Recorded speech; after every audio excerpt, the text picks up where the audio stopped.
Hello everyone, welcome to my channel. I hope you all are doing well. So आज का हमारा topic रहेगा transistors. तो start करते हैं. ट्रांजिस्टर्स क्या होते हैं, ट्रांजिस्टर्स वर्क कैसे करते हैं, इनका हमें क्या फ़ायदा है और इनकी कौन सी कॉमन कॉन्फ़िगरेशंस हैं जो हम यूज़ करते हैं, उस सब चीज़ के बारे में यहाँ पे हम आज डिस्कस करेंगे. ठीक है, तो स्क्रीन पे आपको दिख रहा होगा कि ट्रांजिस्टर की मैंने नीचे दो डायग्राम्स जो हैं वो दिखाई हुई हैं.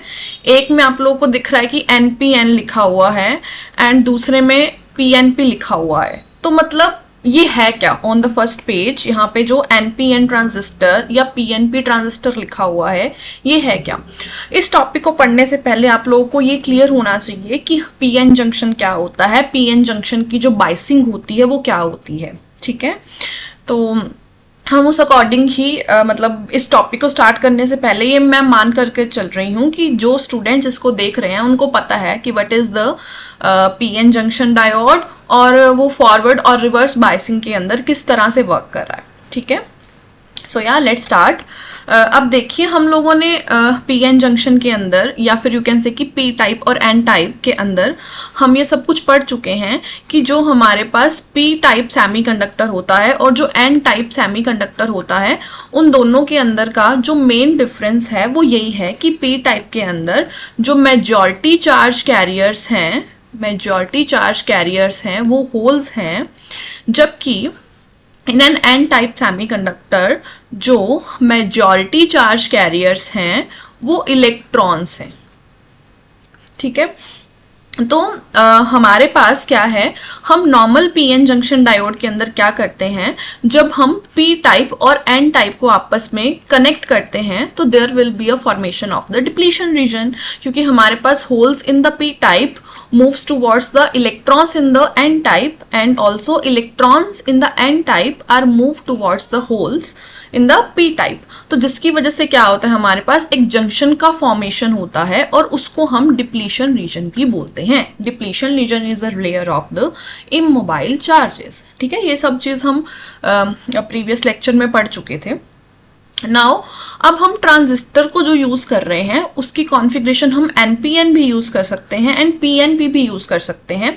जब हम NPN यूज़ कर रहे हैं तो उसके अंदर P टाइप को सैंडविच किया जाता है बिटवीन द N टाइप. अगर हम PNP पढ़ रहे हैं तो उसके अंदर उसके अंदर N टाइप को सैंडविच किया जाता है around the P type. Sandwich मतलब अंदर वाली लेयर जो होती है NPN के अंदर वो P टाइप की होती है, जबकि PNP के अंदर वो N टाइप की होती है. ये हमें देखने से ही पता चल रहा है. N, P and N, similarly P and P. ठीक है, तो अब यहाँ पे देखिए सबसे पहले मैं आपको इसको कॉन्फ़िगरेशन को समझाना चाहूँगी विद द NPN ट्रांजिस्टर. ज़रूरी नहीं है कि हमने NPN से करना है, PNP को भी हम समझेंगे, बट पहले मैं NPN को यहाँ पे समझा रही हूँ. तो हमारे पास जो ट्रांजिस्टर है वो आगे दो तरह से डिवाइडेड होते हैं. जो ट्रांजिस्टर है उसको हम कहेंगे कि these are of two type. एक तो हमारे पास BJT होता है और एक हमारे पास JFET होता है. ठीक है, JFET के ऊपर आने से पहले मैं आप लोगों को BJT के बारे में ही समझा रही हूँ. BJT is a bipolar junction transistor. ठीक है, इसके अंदर हमारे पास 3 टर्मिनल होते हैं. तो BJT is a 3 terminal device. यहाँ पे हमें देखने से पता चल रहा है कि इसके पास 3 टर्मिनल्स हैं. एक ये वाला टर्मिनल है, एक ये वाला टर्मिनल है और एक ये वाला टर्मिनल है. ये हमारे पास फर्स्ट वाला टर्मिनल को हम इमीटर टर्मिनल बोल रहे हैं, सेकेंड वाला हमारे पास बेस है और थर्ड वाला हमारे पास कलेक्टर है. ठीक है, जो हमारे पास इमीटर है उसके अंदर हम क्या करें, this is a first terminal, base is second terminal and collector is a third terminal. BJT, emitter, base and collector. ठीक है, तो हमारे पास इसके अंदर हम क्या कर रहे हैं, N, P और N. इमीटर को हमने यहाँ पे N टाइप का रखा है, बेस को हमने यहाँ पे P टाइप का रखा है, जबकि कलेक्टर को हमने यहाँ पे N टाइप का ही रखा है. That's why it is known as the NPN transistor. ठीक है, NPN ट्रांजिस्टर P टाइप को हमने सैंडविच कर दिया है between both the N types. ठीक है, तो it consist of emitter, base and collector. अब जो हमारे पास यहाँ पे इमीटर आपको दिख रहा है which is of N type, तो इसके अंदर हमने क्या किया, electrons are the majority charge carriers. Here in the collector also electrons are the majority charge carriers, जबकि पी के अंदर holes are the majority charge carriers. तो इनको बनाया ही कुछ इस तरह से जाता है कि हमारे पास जो इमीटर है, उसके अंदर मतलब जो भी डोपिंग रखी जाती है वो हाईली डोप्ड रखा जाता है, क्योंकि उसने चार्जेस को एमिट करना है। उसका नाम से ही हमें क्लियर हो रहा है इमीटर, क्योंकि उसने चार्जेस को क्या करना है, इमिट करना है। दैट्स वाई उसकी जो डॉपिंग है वो ज़्यादा रखी जाती है। जो बेस है वो सबसे ज़्यादा लाइटली डॉप्ड होता है among the emitter and collector. Base को लाइटली डॉप्ड रखा जाता है among the emitter and collector, और जो हमारा बेस है उसको बहुत ज़्यादा थिन बनाया जाता है। और जो कलेक्टर है उसका जो साइज होता है as compare with the emitter and the base, collector का साइज जो है इज ऑलवेज ग्रेटर, क्योंकि उसने चार्जेस को कलेक्ट करना होता है। As the name suggest is collector, तो उसने चार्जेस को कलेक्ट करना होता है। तो चार्जेस को कलेक्ट करना मतलब वहां पे अगर बहुत सारे चार्जेस कलेक्ट हो जाएंगे तो वहां पे ज्यादा, अगर साइज छोटा हुआ कलेक्टर का तो वहां पे हीटअप हो जाएगा, जिसकी वजह से हमारे ट्रांजिस्टर के जलने का या खराब होने का जो खतरा है वो बना रहता है। दैट्स वाई हम कलेक्टर के साइज को as comparison with the emitter and base बड़ा रखते हैं। ठीक है, अगेन एक बार मैं रिपीट कर रही हूँ कि एमीटर जो है उसको हम हाईली डॉप्ड रखते हैं, बेस जो है हम उसको वेरी लाइटली डॉप्ड रखते हैं और उसको बहुत ज़्यादा थिन बनाया जाता है, जबकि इन तीनों में से जो सबसे बड़ा एरिया होता है वो कलेक्टर का ही होता है। ठीक है, आई होप कि आपको इसका जो बेसिक है वो क्लियर हुआ होगा। तो अब हम इसको मैं आप लोगों को मतलब बेसिकली हम इसको यूज़ किस तरह से करना है, ठीक है, वो चीज़ मैं यहाँ पे बताना चाहूँगी। तो यहाँ पे हम इसकी डायग्राम बना लेते हैं। ये कुछ इस तरह से है, मैं एनपीएन से ही बता रही हूँ, हम पीएनपी से भी करेंगे, ऐसा कोई वो सीन नहीं है।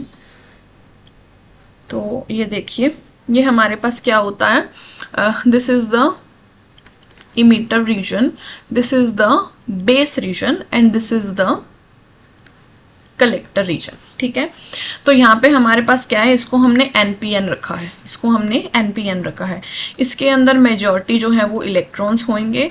सिमिलरली इसके अंदर भी मेजॉरिटी ऑफ जो है हमारे वो इलेक्ट्रॉन्स होंगे, बट बेस के अंदर हमारे पास मेजॉरिटी ऑफ होल्स होंगे। ठीक है, और बेस को वेरी थिन बनाया जाता है और बेस को लाइटली डॉप्ड रखा जाता है। तो अब हमें क्या करना है, हमें इसका वर्किंग देखना है। एक्चुअल में हम क्या करते हैं, हम इसको एज एन एम्पलीफायर यूज कर रहे हैं कि हम अगर यहाँ पे इनपुट सिग्नल देते हैं और जो हमारा आउटपुट सिग्नल है वो हमें एम्पलीफाई किया हुआ मिलेगा।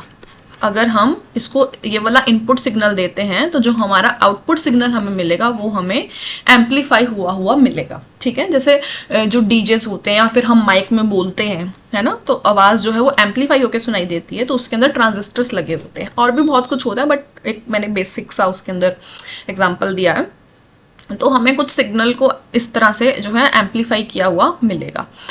हम यहाँ पे देखिए, अगर हम चाहते हैं कि हमारा जो ट्रांजिस्टर है वो एक्टिव रीजन में वर्क करे, तो हम क्या करते हैं, जो इमीटर और बेस जंक्शन होता है उसको हम फॉरवर्ड बायस करते हैं, जबकि जो हमारा कलेक्टर एंड बेस रीजन होता है उसको हम रिवर्स बायस करते हैं, इन ऑर्डर कि हमारा जो ट्रांजिस्टर है वो एक्टिव रीजन में वर्क कर पाए। अब इसका क्या मतलब है कि फॉरवर्ड बायसिंग करना या रिवर्स बायसिंग करना। तो देखो, अगर हम यहाँ पे देखो, एक तो इसको यूज करने के लिए हमारे पास 3 तरह की कॉन्फ़िगरेशन होती है। अभी मैंने आप लोग को बताया कि emitter, base and collector, these are the 3 terminals. तो हम हमारे ट्रांजिस्टर को 3 कॉन्फ़िगरेशन के अंदर यूज कर सकते हैं। Number 1 is common base configuration, ठीक है। Number 2 is common emitter configuration, and number 3 is common collector configuration, अब कॉमन बेस, कॉमन इमीटर और कॉमन कलेक्टर है क्या। देखिए, जब बेस को हम इनपुट में भी ले रहे हैं और आउटपुट में भी ले रहे हैं, that configuration is known as a common base configuration. अगर हम इमीटर को इनपुट में भी ले रहे हैं और आउटपुट में भी ले रहे हैं, कनेक्ट कर रहे हैं बेसिकली, तो उसको हम कहेंगे कि this is a common emitter configuration. Similarly अगर हम कलेक्टर को इनपुट में भी ले रहे हैं और आउटपुट में भी ले रहे हैं तो हम उसको कहेंगे कि this is a common collector configuration. अब ये वाली कॉन्फ़िगरेशन के अंदर मैंने क्या लिया है, बेस को मैंने इमीटर के साथ भी कनेक्ट किया है और बेस को मैंने कलेक्टर के साथ भी कनेक्ट किया है। ठीक है, बेस जो है वो इनपुट में भी है और बेस जो है वो आउटपुट में भी है। तो ये हमारे पास बेसिकली कॉमन बेस कॉन्फ़िगरेशन को रिप्रेजेंट कर रहा है। तो अगर मैं चाहती हूँ कि मेरा ट्रांजिस्टर एक्टिव रीजन में वर्क करे तो इनपुट को हमें फॉरवर्ड बायसिंग में रखना है और आउटपुट को हमने रिवर्स बायसिंग के अंदर रखना है। तो यहाँ पे देखिए जो हमारा एन टाइप है, N type of the material is connected with the negative of the battery, क्योंकि हम इसको फॉरवर्ड बायसिंग के अंदर लगा रहे हैं इनपुट को, और पी टाइप को मैं पॉजिटिव से कनेक्ट करूंगी। ये देखिए जो एन टाइप है वो नेगेटिव से कनेक्टेड हो गया, यानी कि इमीटर जो है उसको मैंने नेगेटिव से कनेक्ट किया, जबकि जो बेस है उसको मैंने पॉजिटिव से कनेक्ट किया। That is known as the forward biasing. तो मैंने क्या किया, इमीटर बेस जंक्शन को फॉरवर्ड बायस किया है, जबकि अब मैं कलेक्टर बेस जंक्शन को रिवर्स बायस करूंगी, क्योंकि अभी अभी मैंने बताया कि अगर हम चाहते हैं कि हमारा ट्रांजिस्टर हम एक्टिव रीजन में उसको वर्क कराएं तो इनपुट को हमेशा फॉरवर्ड बायसिंग में रखना है और आउटपुट को हमेशा रिवर्स बायसिंग के अंदर रखना है। तो बेस यहाँ पे क्या है, पी टाइप, तो बेस को मैं नेगेटिव टर्मिनल से कनेक्ट करूंगी और कलेक्टर को मैं पॉजिटिव टर्मिनल से कनेक्ट करूंगी। तो ये हमारी होगी रिवर्स बायसिंग। रिवर्स बायसिंग में ऐसा ही होता है कि P type of the semiconductor is connected with the negative of the terminal and N type of the semiconductor is connected with the positive terminal of the battery. That is known as a reverse biasing. तो यहाँ पे देखिए input को मैंने forward biasing के अंदर connect कर दिया है और आउटपुट को मैंने रिवर्स बायसिंग के अंदर कनेक्ट कर दिया है। अब यहाँ पे हम देखिए हमारे पास दो डिप्लीशन लेयर फॉर्म होंगी, एक डिप्लीशन लेयर यहाँ पे फॉर्म होगी फॉरवर्ड बायसिंग वाली और एक डिप्लीशन लेयर यहाँ पे फॉर्म होगी रिवर्स बायसिंग वाली। ठीक है, यहाँ पे हमारे पास दो डिप्लीशन लेयर्स जो है वो फॉर्म हो जाएंगी। ठीक है, ये एक थोड़ा सा ओवरव्यू है इस पर्टिकुलर ट्रांजिस्टर को आगे समझने के लिए। अब हम इसके सर्किट डायग्राम बनाते हैं और वहां से हम पता करेंगे फॉर यू कैन से कि इनपुट एंड आउटपुट करेक्टरिस्टिक्स। जैसे हमने पीएन जंक्शन के अंदर दो तरह की करेक्टरिस्टिक्स नोट करी थी, which is forward characteristics and reverse characteristics. यानी कि पीएन जंक्शन जो है वो फॉरवर्ड बायसिंग के अंदर किस तरह से बिहेव करता है उसका ग्राफिकल रिप्रेजेंटेशन, और पीएन जंक्शन रिवर्स बायसिंग के अंदर कैसे बिहेव करता है उसका graphical representation between voltage and current. ठीक है, उसको उनकी करेक्टरिस्टिक्स बोला जाता है। सिमिलरली ट्रांजिस्टर्स के अंदर भी दो तरह की करेक्टरिस्टिक्स को हम स्टडी करेंगे, one is the input characteristics and another one is the output characteristics. ठीक है, सो यहाँ चलते हैं अभी हम नेक्स्ट के अंदर। अब यहाँ पे देखिए हमें पता है दैट जो हमारा पीएन जंक्शन डायोड था, पीएन जंक्शन डायोड था, उसका जो सर्किट डायग्राम था वो कुछ इस तरह से था। ठीक है, उसका सर्किट डायग्राम कुछ इस तरह से था। ये हमारे पास पॉजिटिव साइड होती है और ये हमारे पास नेगेटिव साइड होती है। अब हम यहाँ पे ट्रांजिस्टर के सर्किट डायग्राम की बात करेंगे। एज हम यहाँ पे एनपीएन पढ़ रहे हैं तो मैं पहले यहाँ पे एनपीएन का ही सर्किट डायग्राम बना रही हूँ। कॉमन बेस कर रहे हैं तो कॉमन बेस का ही सर्किट डायग्राम बना रही हूँ। ये देखिए, तो कॉमन बेस का सर्किट डायग्राम कुछ इस तरह से बनेगा, कुछ इस तरह से। ये हमारे पास बेस है, ये हमारे पास इमीटर है, ये हमारे पास कलेक्टर है। ठीक है, तो अभी एनपीएन, ठीक है, तो अभी हमें क्या करना है, हमारा इमीटर और बेस को क्या करना है, फॉरवर्ड बायसिंग के अंदर करना है, जबकि बेस और कलेक्टर को हमें रिवर्स बायसिंग के अंदर करना है। उससे पहले यहाँ पे एक और चीज मैं बताना चाहूंगी कि हमें देख के कैसे पता चलेगा कि कौन एनपीएन है और कौन पीएनपी है। हमें देखो सर्किट डायग्राम से हमें देख के पता चलना चाहिए ना कि हम एनपीएन ट्रांजिस्टर की बात कर रहे हैं या पीएनपी ट्रांजिस्टर की बात कर रहे हैं, है ना। तो वो हमें कैसे पता चलेगा, अगर ये हम एनपीएन ट्रांजिस्टर ले रहे हैं तो देखो ये हमारे पास क्या है, ये देखिए ये कुछ इस तरह से है एनपीएन। एन के अंदर है इलेक्ट्रॉन्स एंड पी के अंदर है होल्स। तो जो हमारा करंट की डायरेक्शन होती है वो हमेशा होल्स जिस तरफ मतलब होल्स की जिस तरफ डायरेक्शन होती है, होल्स जिस तरफ मूव करते हैं उस तरफ ही करंट की डायरेक्शन ली जाती है। तो जैसे हम इसको कनेक्ट करेंगे इलेक्ट्रॉन्स जो हैं वो इधर मूव करना शुरू कर देंगे, जबकि होल्स जो हैं वो इस तरफ मूव करना शुरू कर देंगे, अगर हम इमीटर और बेस की तरफ देखते हैं तो। तो देखो होल्स की डायरेक्शन क्या है, टुवर्ड्स द इमीटर। होल्स की डायरेक्शन क्या है, इन NPN, towards the emitter.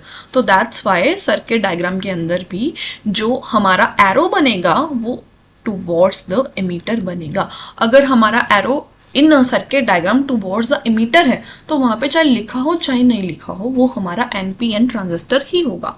Similarly अगर मैं PNP ट्रांजिस्टर के बारे में बात करूं तो हमारे पास वो भी कुछ इस तरह से दिखेगा। ये देखिए, ये हमारे पास क्या है, PNP ट्रांजिस्टर।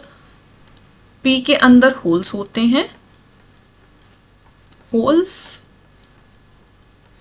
एंड N के अंदर हमारे पास इलेक्ट्रॉन्स होंगे। ठीक है, तो अब यहाँ पे देखिए होल्स की डायरेक्शन हम इस तरफ ले रहे हैं। होल्स की डायरेक्शन क्या है, टुवर्ड्स बेस, है ना। होल्स की डायरेक्शन क्या है, टुवर्ड्स बेस। तो उसी तरह से जो हमारा PNP ट्रांजिस्टर है उसकी जो सर्किट डायग्राम है वो भी फिर कुछ इस तरह से बनेगी। ये देखिए, this is emitter, this is base and this is collector. अब यहाँ पे देखिए जो एरो बनेगी वो PNP के अंदर एरो किस तरफ आ रही है, टुवर्ड्स द बेस। तो हमारे पास अगर एरो इस तरह से है, अगर एरो इस तरह से है सर्किट डायग्राम के अंदर टुवर्ड्स द बेस, तो हम कहेंगे कि वो हमारा PNP ट्रांजिस्टर है, मतलब सर्किट डायग्राम से देख के पता चल रहा है। और अगर जो हमारा direction of the arrow in the direction of the emitter है, यानी कि टुवर्ड्स द इमीटर है, तो हम कहेंगे कि this is our NPN transistor. तो एक इजी वे है सर्किट डायग्राम को देख करके पता लगाने का हम NPN ट्रांजिस्टर की बात कर रहे हैं या फिर PNP ट्रांजिस्टर की बात कर रहे हैं। ठीक है, आई होप कि ये चीज़ आपको क्लियर हुई होगी। चलो अभी हम यहाँ पे स्टार्ट करते हैं हम कि कॉमन बेस कॉन्फ़िगरेशन के अंदर इनपुट कैरेक्टरिस्टिक्स और आउटपुट कैरेक्टरिस्टिक्स हम कैसे नोट कर सकते हैं। ठीक है, तो ये हमारी सर्किट डायग्राम बन रही है ऑफ द NPN ट्रांजिस्टर। तो यहाँ पे देखिए ये थोड़ा सा, ठीक है, this is collector, this is emitter. ठीक है, तो अब हम क्या करेंगे, यहाँ पे हमारा एमीटर लगेगा सीरीज में, दोनों तरफ आएंगे, आउटपुट वाली साइड भी और इनपुट वाली साइड भी, इस तरह से। यहाँ पे हमारा वोल्ट मीटर लग जाएगा, दोनों तरफ आउटपुट वाला वोल्ट मीटर भी और इनपुट वाला वोल्ट मीटर भी। ठीक है, नाउ ये सर्किट हो जाएगा हमारा कंप्लीट। ठीक है, बेस का जो टर्मिनल है उसको हम कर देंगे ग्राउंड, बेस का जो टर्मिनल है उसको हम कर देंगे ग्राउंड। ठीक है, नाउ अब यहाँ पे हमारी बैटरी तो लगी नहीं, क्योंकि जो हमारे एमीटर का जो डायरेक्शन है या फिर जो वोल्ट मीटर के जो साइंस हैं, ऑब्वियसली अगर हमें कनेक्शन लगाने हैं तो हमें पता होना चाहिए ना कि किस तरफ से, मतलब किस तरह से कनेक्शन लगेंगे, बैटरी से ही पता चलेंगे। अब हम यहाँ पे क्या करते हैं, पैरेलल में बैटरी लगाएंगे। ठीक है, तो यहाँ पे देखिए जो N टाइप है और ये जो हमारा बेस है which is of the P type, ठीक है, इसको हमें पहले कनेक्ट करना है। तो जो N टाइप है अगर उसको हम करेंगे बैटरी के नेगेटिव से कनेक्टेड, और जो P टाइप है उसको हम करेंगे बैटरी के पॉजिटिव से कनेक्टेड। ठीक है, क्योंकि हमें क्या करना है, फॉरवर्ड बाइसिंग के अंदर लगानी है battery, this is a forward biasing, है ना। देखो N टाइप जो है यानी कि मीटर जो है वो नेगेटिव से कनेक्ट हो गया और बेस जो है वो पॉजिटिव से कनेक्ट हो गया, जैसे कि फॉरवर्ड बाइसिंग के अंदर हमें करना था। सिमिलरली अगर हम यहाँ पे आउटपुट की हमारी बात करें तो कलेक्टर और बेस को हमें रिवर्स बायस करना है। तो कलेक्टर इज नेगेटिव चार्ज, तो इसको हम पॉजिटिव से कनेक्ट करेंगे, and base is a positive type, तो उसको हम नेगेटिव से कनेक्ट करेंगे। तो यहाँ पे देखिए ये हमारी हो गई रिवर्स बायसिंग। अब जो हमारा इनपुट है वो फॉरवर्ड बायसिंग वाला है और जो हमारा आउटपुट है वो रिवर्स बायसिंग वाला है। ठीक है, तो ठीक है, अब यहाँ से हमें पता चल गया कि हमने कनेक्शन लगा लिए, this is a positive, this is a negative. तो अकॉर्डिंगली यहाँ पे भी नेगेटिव पॉजिटिव हो जाएगा और यहाँ पे भी पॉजिटिव नेगेटिव हो जाएगा। अब रही बात हमारे एमीटर के साइंस की, तो जिस डायरेक्शन में करंट होता है उसी डायरेक्शन में हमारे एमीटर के टर्मिनल्स होते हैं, मतलब उस तरह से हम उसको यहाँ पे लगाएंगे। तो यहाँ पे देखो करंट ऐसे जा रहा है, जाएगा इस तरह से जाएगा, तो यहाँ वाला जो करंट है उसको हम इमीटर करंट बोलते हैं। ठीक है, क्योंकि यहाँ से इमीटर वाला करंट है। उसके बाद यहाँ पे जो करंट आएगा उसको हम बेस वाला करंट बोलेंगे। सिमिलरली यहाँ पे जो करंट जाएगा उसको हम कलेक्टर वाला करंट बोलेंगे। ठीक है, अब यहाँ पे देखो इमीटर करंट जो है वो इस एंड से इस एंड पे जा रहा है। ठीक है, इमीटर करंट है वो इस एंड से इस एंड पे जा रहा है। तो हमें पता है कि करंट हमेशा पॉजिटिव से नेगेटिव जाता है, तो दैट्स वाई यहाँ पे पॉजिटिव साइन आ जाएगा और यहाँ पे नेगेटिव साइन आ जाएगा, सिंपल। ठीक है, सिमिलरली अगर हम यहाँ पे बात करें, अपना आउटपुट वाली साइड बात करें, तो हमारा जो करंट है वो इस टर्मिनल से इस टर्मिनल पे जा रहा है ना, इस टर्मिनल से इस टर्मिनल पे जा रहा है, तो यानी कि पॉजिटिव से नेगेटिव। तो जो एमीटर है उसके साइन ऐसे आ जाएंगे। अब आपको इस सर्किट डायग्राम को देख करके सीधा कनेक्शन लगाने हैं, है ना, जो भी आप एक्सपेरिमेंट परफॉर्म कर रहे होंगे। तो ये हमारे पास सर्किट डायग्राम है जो कि बहुत ही इजी है। इसी चीज़ को ही समझ करके हमने अपना एक्सपेरिमेंट जो है वो परफॉर्म करना है, या फिर ऑब्वियसली ये आपका थ्योरेटिकल पार्ट भी है, एक्सपेरिमेंटल पार्ट भी है, दोनों के अंदर ही ये इक्वली इंपॉर्टेंट रहेगा। ठीक है, अब हमें इनकी बात करनी है इनपुट कैरेक्टरिस्टिक्स की और आउटपुट कैरेक्टरिस्टिक्स की। तो इनपुट कैरेक्टरिस्टिक्स के अंदर हमारे पास क्या होता है, इनपुट कैरेक्टरिस्टिक्स यानी कि बिहेवियर चेक करना वोल्टेज और करंट का कि वो किस तरह से वेरी कर रहे हैं। तो इनपुट कैरेक्टरिस्टिक्स के अंदर क्या होता है, बेसिकली हमारे पास इनपुट ही करंट होता है और इनपुट ही वोल्टेज होती है, जिसके अंदर हमें वेरिएशन नोट करना होता है। करंट और वोल्टेज के अंदर ही वेरिएशन नोट करना है, तो इनपुट करंट और इनपुट ही वोल्टेज के अंदर हमें वेरिएशन जो है वो नोट करना है कि जो हमारा ग्राफ है वो किस तरह से आएगा। लेकिन यहाँ पे एक चीज़ ध्यान रखनी है कि हमारे पास उस टाइम पे, यानी कि जब हम इनपुट वोल्टेज को वेरी कर रहे होंगे, करंट को नोट कर रहे होंगे हमारा, उस टाइम पे हमारा जो आउटपुट वाली वोल्टेज है वो कांस्टेंट होनी चाहिए। In order to draw the input characteristics हमें क्या चीज़ मेंटेन करके रखनी है कि इनपुट ही करंट होना चाहिए, इनपुट ही करंट नोट करना है और इनपुट ही वोल्टेज के बीच में ग्राफ बनाना है, but at constant output voltage. जो हमारी आउटपुट वोल्टेज है वो कांस्टेंट होनी चाहिए। अब देखिए इनपुट करंट हमारा कौन सा करंट है, इनपुट करंट हमारा कौन सा करंट है, देखिए बेस तो दोनों में कॉमन है, इनपुट में भी कॉमन है और आउटपुट में भी कॉमन है। तो हम बेस को ऐसा तो नहीं ले सकते इनपुट करंट है बेस या फिर आउटपुट करंट है बेस, तो बेस तो दोनों में कॉमन है, तो बेस को छोड़ दो। तो इनपुट वाला करंट हमारा क्या हो गया फिर इमीटर, और आउटपुट वाला करंट हमारा क्या हो गया कलेक्टर वाला करंट। ठीक है, तो जो इनपुट करंट है वो क्या है, emitter current is known as a input current, और इनपुट वाली जो वोल्टेज है, इनपुट वाली वोल्टेज हमारी ये वाली है जिसको हमने फॉरवर्ड बायसिंग में लगाया बैटरी को, तो इसका हम नाम रखना पड़ेगा ऑब्वियसली। तो इसको, इस बैटरी का जो नाम है वो हम देंगे VBE बैटरी। इस बैटरी का नाम हम देंगे VBE बैटरी, क्योंकि ये बेस और एमीटर के बीच की बैटरी है, दैट्स वाई इस बैटरी को हम नाम देंगे VBE battery, base emitter battery. Similarly जो हमारी आउटपुट वाली जो बैटरी लगी हुई है उसको हम नाम देंगे VCB वाली बैटरी, VCB वाली बैटरी, क्योंकि ये वाली जो हमने वोल्टेज लगाई है it is across the collector base junction, और ये वाली जो वोल्टेज हमने अप्लाई करी है it is across the base emitter junction. अब इसको लिखने का जो सही तरीका है वो यही है कि अब यहाँ पे जैसे मैंने VBE लिखा, मतलब B को पहले लिखा और E को बाद में लिखा, क्यों, क्योंकि जो मेरा बेस था वो हायर पोटेंशियल पे था, मतलब पॉजिटिव पोटेंशियल के साथ कनेक्टेड है, दैट्स वाई उसको मैंने पहले लिखा, और ई जो है वो लोअर पोटेंशियल पे कनेक्टेड था, दैट इज नेगेटिव के साथ कनेक्टेड था, दैट्स वाई उसको मैंने बाद में लिखा। सिमिलरली VCB मैंने ऐसे ही लिखा है कि जो कलेक्टर है वो हायर पोटेंशियल पे है, दैट्स वाई मैंने C को पहले लिखा, बेस जो है वो लोअर पोटेंशियल पे है, दैट्स वाई मैंने B को बाद में लिखा। तो ये बैटरीज की नेमिंग्स दी हैं और कुछ नहीं है। जो VBE है वो बेस और एमीटर के क्रॉस वाली बैटरी है, दैट्स वाई उसको VBE नाम दिया गया। जो कलेक्टर और बेस के क्रॉस वाली बैटरी है उसको VCB नाम दिया गया। ठीक है, तो ये हमारी इनपुट वाली वोल्टेज है और ये हमारी आउटपुट वाली वोल्टेज है ना। तो देखिए अब इनपुट करंट IE है और इनपुट वोल्टेज हमारी VBE है। ठीक है, तो जो हमारा ग्राफ नोट होगा इनपुट कैरेक्टरिस्टिक्स का वो between the emitter current and the VBE वाली जो बैटरी है वोल्टेज है उसके अंदर होगा, और आउटपुट वाली वोल्टेज को जो हमने कांस्टेंट रखना है वो क्या है, आउटपुट वाली वोल्टेज कौन सी है, VCB, ठीक है। तो जो VCB है वो वाली बैटरी को हमने क्या रखना है, कांस्टेंट रखना है। तो डिफरेंट डिफरेंट VCB की वैल्यू पे हम हमारा ग्राफिकल रिप्रेजेंटेशन जो है वो चेक करेंगे। ठीक है, तो आइए हम यहाँ पे ग्राफ प्लॉट करते हैं। ये देखिए, ये कुछ इस तरह से बनेगा। ये हमारे पास क्या है, इनपुट ही करंट होगा और इनपुट ही वोल्टेज होगी, बट जो VCB है that is the output voltage, वो क्या रहेगी, कांस्टेंट रहेगी। तो देखिए, with the increase of the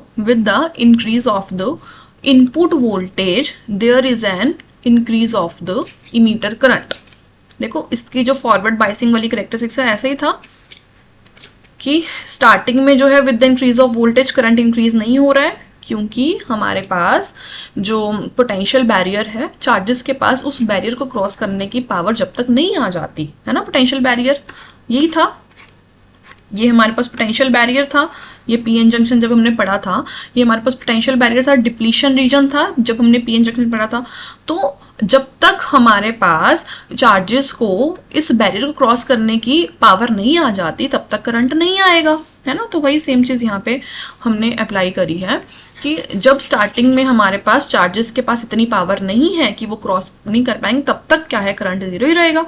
यानी कि स्टार्टिंग में with the increase of VB current zero रहेगा, बट जब चार्जेस के पास इतनी सर्टेन वैल्यू ऑफ वोल्टेज आ गई कि वो उस बैरियर को क्रॉस कर पाएंगे, तब हमारे पास करंट जो है वो इंक्रीज होगा। अब सिलिकॉन के लिए जो पोटेंशियल बैरियर की वैल्यू होती है वो 0.7 इलेक्ट्रॉन वोल्ट होती है, सॉरी इलेक्ट्रॉन वोल्ट नहीं, वोल्ट 0.7 वोल्ट होती है।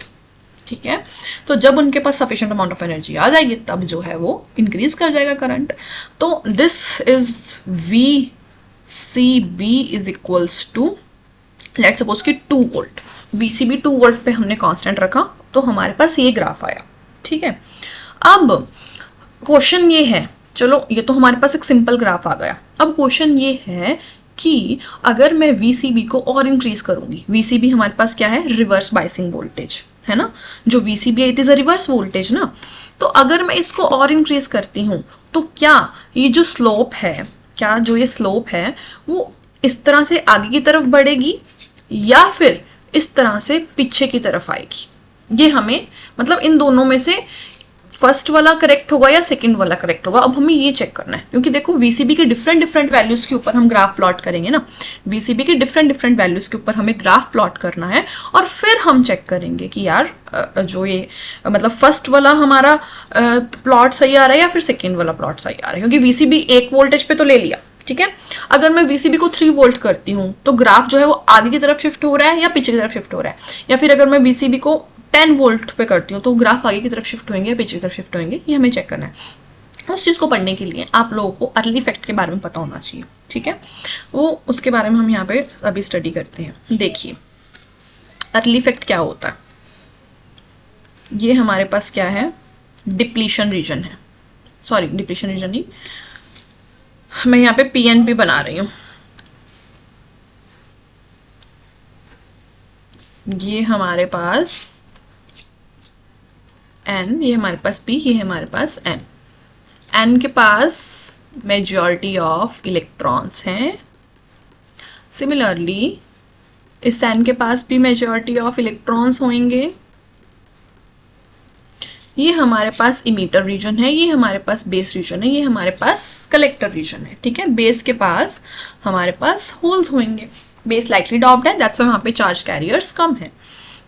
अब देखिए हमारे पास क्या होगा, ये जो हम जब VCB हमारी जो रिवर्स वोल्टेज है, ये देखिए ये नेगेटिव है ये पॉजिटिव है ना। VCB हम एक बार इसी को स्टडी करें, दैट्स व्हाई मैंने यहाँ पे एक ही बैटरी बनाई है। अगर हम VCB को इंक्रीज कर रहे हैं यानी कि हमारी रिवर्स बाइसिंग वोल्टेज जो है वो इंक्रीज हो रही है। अगर रिवर्स बाइसिंग वोल्टेज इंक्रीज हो रही है तो इसका क्या मतलब है कि हमारी रिवर्स बाइसिंग, आप लोग पढ़ चुके हैं तो उसके अंदर हमने पढ़ा था कि रिवर्स बाइसिंग जब हम करते हैं तब डिप्लीशन लेयर ज़्यादा बढ़ती है as compare to the forward biasing. तो जब रिवर्स बाइसिंग हमारे पास बढ़ेगी तो उस केस में हमारे पास क्या होता है, हमारी डिप्लीशन लेयर जो है वो बढ़ेगी। रिवर्स बाइसिंग अगर हमारे पास बढ़ेगी तो हमारी डिप्लीशन लेयर जो है वो बढ़ेगी, ठीक है।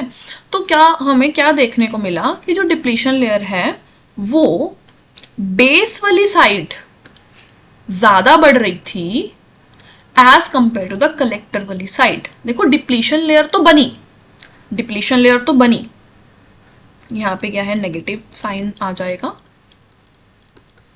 जब हमारे पास डिप्लीशन लेयर बनेगी इस तरफ नेगेटिव साइन आ जाएगा और उस तरफ हमारे पास पॉजिटिव साइन आ जाएगा, ठीक है। तो क्या हमने क्या ऑब्जर्व किया कि हमारे पास जो डिप्लीशन लेयर है वो तो बनी, रिवर्स बायसिंग के अंदर डिप्लीशन लेयर तो बनती बनती, लेकिन हमें क्या देखने को मिला कि बेस वाली साइड डिप्लीशन लेयर ज्यादा बन रही थी, ज्यादा डिस्टेंस तक बन रही थी, जबकि कलेक्टर में डिप्लीशन लेयर उतनी नहीं बन रही थी, ठीक है।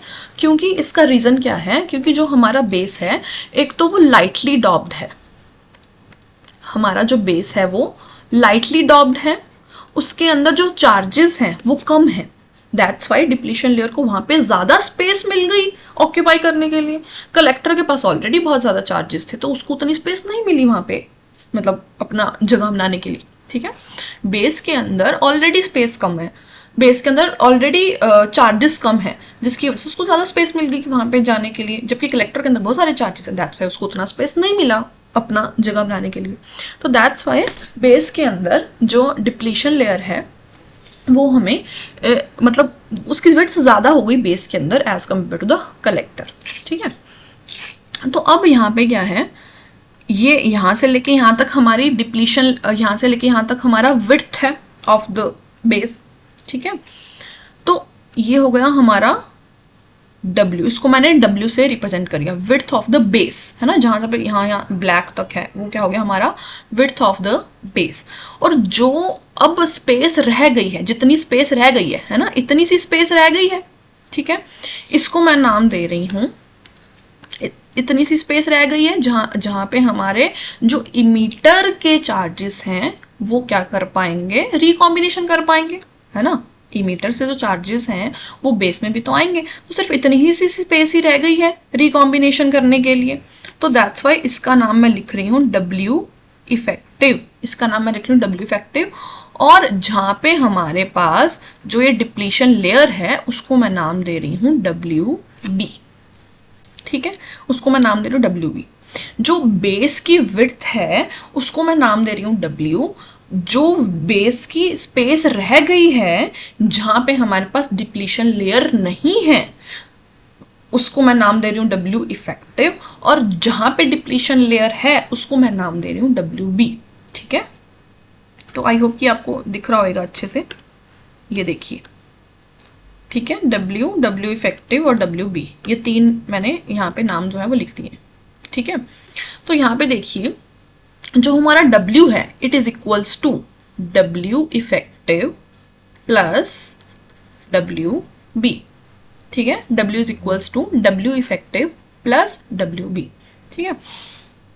तो इसके अंदर अब क्या है, अगर अब हम हमारा VCB को इंक्रीज करते हैं, ये देखिए, तो W इफेक्टिव यहां से हम निकाल लेंगे W minus WB, W effective हम निकाल लेंगे W माइनस WB, ठीक है। तो अब यहाँ पे आप देखिए, अगर हम VCB को इंक्रीज करते हैं, यानी कि रिवर्स बायसिंग वोल्टेज को अगर मैं इंक्रीज कर रही हूँ, तो मेरे पास क्या होगा, WB जो है width of the depletion layer increase होगी, है ना। रिवर्स बायसिंग अगर इंक्रीज होगी तो width of the depletion layer भी इंक्रीज होगी इन द बेस रीजन। तो इसके इंक्रीज होने से जो हमारा W इफेक्टिव है वो डिक्रीज होगा, मतलब जहां पे रिकॉम्बिनेशन होना था W इफेक्टिव वाली स्पेस जो है वो डिक्रीज होगी, क्योंकि ऑब्वियसली WB जो है वो इंक्रीज हो रहा है। WB यानी कि विड्थ अगर इंक्रीज हो रही है तो जो ये इफेक्टिव वाला पार्ट है जहां पे हमारे चार्जेस ने रिकॉम्बिनेशन करना है वो क्या होगा, डिक्रीज होगा। अगर वो डिक्रीज होगा तो एक तो पहले ही बहुत ज्यादा कम रिकॉम्बिनेशन हो रहा था, इमीटर के जो चार्जेस थे बेस के छोटे होने की वजह से पहले ही कम रिकॉम्बिनेशन कर रहे थे। अब जो इफेक्टिव जगह है जहां पे रिकॉम्बिनेशन होना है वो इस डिप्लीशन लेयर की वजह से हो ही नहीं पा रहा है और कम हो गया। यानी कि अगर हमारा 100% इमीटर का करंट था या चार्जेस थे ओनली पहले ही 5% ऑफ चार्जेस ही सिर्फ रिकम्बाइन कर रहे थे बेस रीजन में, और कलेक्टर रीजन में 95% चार्जेस पहुंच रहे थे एमीटर के। ठीक है, अब क्या हो रहा है, W इफेक्टिव के कम होने से जो 5% चार्जेस रिकम्बाइन हो रहे थे बेस रीजन में वो और भी कम हो गया। लेट सपोज 1 to 2% ही रह गए अब तो देखो VCB के इंक्रीज होने से क्या हो रहा है, W इफेक्टिव बहुत कम हो रहा है। W इफेक्टिव कम होने से क्या हो रहा है, जो हमारे पास चार्जेस थे एमीटर के जो चार्जेस थे, अब वो क्या कर रहे हैं, वो हमारे पास सीधा ही कलेक्टर में जा रहे हैं, वो इतना रिकम्बाइन हो ही नहीं पा रहे हैं बेस में। अगर वो बेस में रिकम्बाइन नहीं हो पा रहे हैं तो ज्यादा से ज्यादा इमीटर करंट कलेक्टर करंट में चेंज हो रहा है। ठीक है, समझ पा रहे हो कि वो बेस में रिकम्बाइन ही नहीं हो पा रहा है क्योंकि W इफेक्टिव भी बहुत कम हो रहा है। अगर W इफेक्टिव कम हो रहा है तो बहुत सारे चार्जेस है मीटर के जो बेस में रिकम्बाइन कर रहे थे, वो बेस में रिकम्बाइन ना करके, क्योंकि उनको जगह ही नहीं मिल रही है रिकम्बिनेशन के लिए, वो रिकम्बाइन ना करके सीधे के सीधे कलेक्टर में ही जा रहे हैं। ठीक है, तो इस वजह से क्या हो रहा है, कलेक्टर का करंट इंक्रीज हो रहा है क्योंकि जितने ज्यादा चार्जेस होंगे उतना ज्यादा करंट होएगा। ठीक है, तो with the increase of the VCB reverse biasing voltage के, इसी चीज को हम अर्ली इफेक्ट कह रहे हैं, बेसिकली इसी चीज को हम क्या कह रहे हैं, अर्ली इफेक्ट कह रहे हैं। ठीक है, तो इससे हमारे पास क्या हो रहा है, VCB के इंक्रीज होने से जो हमारे पास इमीटर करंट है वो इंक्रीज हो रहा है एंड हेंस कलेक्टर करंट भी इंक्रीज हो रहा है। ठीक है, तो ये चीज है इसके अंदर। तो देखो अब हमारे पास क्या है यहाँ पे, ये देखिए, तो आप लोग के अकॉर्डिंग क्या होना चाहिए, फर्स्ट वाला लूप सही होना चाहिए, सेकंड वाला जो सही होना चाहिए, ऑब्वियसली फर्स्ट वाला सही होना चाहिए क्योंकि with the increase of the VCB, अगर VCB इंक्रीज होगा तो एमीटर करंट ने इंक्रीज होना है, एमीटर करंट ने इंक्रीज होना है, वो रैपिडली इंक्रीज हो जाएगा, पहले ही इंक्रीज हो जाएगा, वो पीछे नहीं जाएगा। तो जो हमारी स्लॉप्स हैं वो आगे की तरफ शिफ्ट करेंगी। तो जो हमारा ग्राफ है वो कुछ फिर इस तरह से बनेगा, ये देखिए, जो हमारा ग्राफ है वो कुछ इस तरह से बनेगा कि अगर VCB हम 5 वोल्ट लिखेंगे तो हमारा जो इमीटर करंट है वो और ज़्यादा इंक्रीज होगा। अगर VCB हम 10 वोल्ट रख देंगे तो देखिए इमीटर करंट कितनी रैपिडली पहले इंक्रीज हो गया, यानी कि VCB 5 वोल्ट पे ये स्लोप बन रही है, VCB 10 वोल्ट पे ये बन रही है और VCB 2 वोल्ट पे ये बन रही है। ठीक है, आई होप कि ये कैरेक्टरिस्टिक्स आपको अच्छे से क्लियर हुई होंगी कि with the increase of the reverse bias हमारा इमीटर करंट जो है वो इंक्रीज हो रहा है।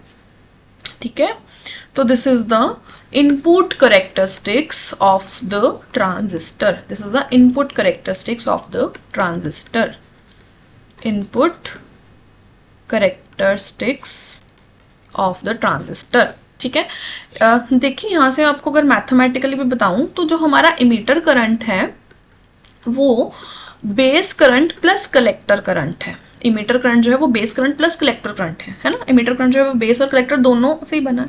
तो अगर हमारे पास बेस करंट कम हो जाएगा, है ना, अभी भी हमने पढ़ा ना कि बेस करंट कम हो गया क्योंकि वहाँ पे इफेक्टिव डिप्लीशन लेयर, इफेक्टिव जो जगह है वो कम हो गई है डिप्लीशन लेयर के आने से, तो कलेक्टर करंट और इंक्रीज ही करेगा, तो इमीटर करंट भी इन अ वे इंक्रीज करेगा। ठीक है, क्योंकि जो हमारा बेस है वो तो वैसे ही 5% का करंट था, वो तो पहले ही हमारे पास 5% था।